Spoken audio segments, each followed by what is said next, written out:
Videos देखने के लिए सब्सक्राइब करें जनसत्ता.com, बेल आइकन दबाकर पाएं लेटेस्ट नोटिफिकेशन। नमस्कार, स्वागत है आपका जनसत्ता पर और मैं हूं आपके साथ आशीष। दुनिया भर में कोरोना का कहर जारी है, जिसके चलते लाखों लोगों की मौत हो चुकी है। लेकिन इस बीच चीन और अमेरिका में जुबानी जंग भी छिड़ गई है। कोरोना वायरस को लेकर छिड़ी इस जुबानी जंग के बीच चीन ने अमेरिका पर पलटवार किया है। चीन ने पूछा है कि जब HIV और H1N1 वायरस का केंद्र अमेरिका के रहने के बावजूद उस पर कोई एक्शन नहीं लिया गया, तो फिर कोरोना संकट में हमारे खिलाफ कार्रवाई की मांग क्यों हो रही है। तो ऐसे में सवाल उठता है कि आखिर चीन ने अमेरिका पर यह बयान क्यों दिया और क्या है इसके मायने। इन्हीं सवालों के जवाब के लिए देखिए हमारी खास रिपोर्ट।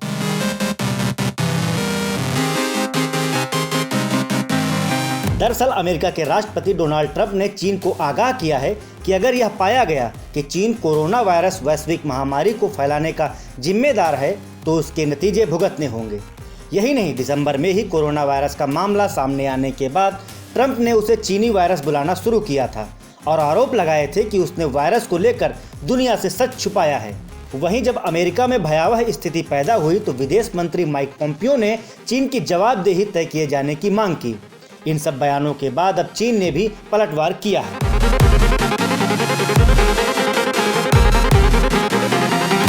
अमेरिका के आरोपों पर चीनी विदेश मंत्रालय ने इस पर जवाब दिया है। मंत्रालय के प्रवक्ता गेंग शुआंग ने कहा कि 2009 में H1N1 फ्लू की शुरुआत हुई और वह दुनिया के करीब 214 देशों में फैला। इससे दुनिया भर में करीब 2 लाख लोगों की मौत हुई।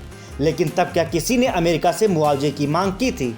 शुआंग यही नहीं रुके, उन्होंने 80 के दशक में फैले HIV को लेकर भी अमेरिका पर निशाना साधा और कहा एड्स की खोज सबसे पहले 1980 के दशक में अमेरिका में हुई थी और फिर पूरी दुनिया में फैल गई, जिससे पूरी दुनिया में चिंता बढ़ गई। लेकिन तब भी क्या किसी ने अमेरिका को जवाबदेह ठहराया था?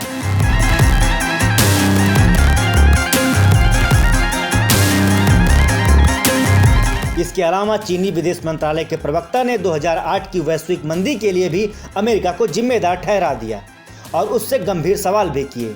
प्रवक्ता ने नेशनल यूनिवर्सिटी ऑफ सिंगापुर के प्रोफेसर के हवाले से कहा कि चीन में लीमैन ब्रदर्स के गिरने से 2008 में वैश्विक आर्थिक संकट पैदा हुआ, लेकिन तब किसी ने अमेरिका से नहीं कहा कि आपको इसके परिणाम भुगतने पड़ेंगे।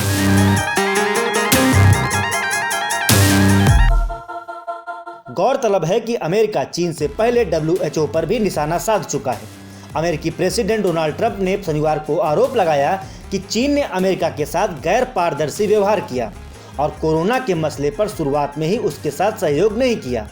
वहीं अमेरिकी मीडिया में भी ऐसा दावा किया गया कि वायरस एनिमल मार्केट से नहीं बल्कि वुहान की इंस्टीट्यूट ऑफ वायरोलॉजी से फैला है। जिसके बाद ट्रंप ने कहा कि वह इन अखबारों को गौर से देख रहे हैं और समय आने पर इस पर एक्शन लेंगे।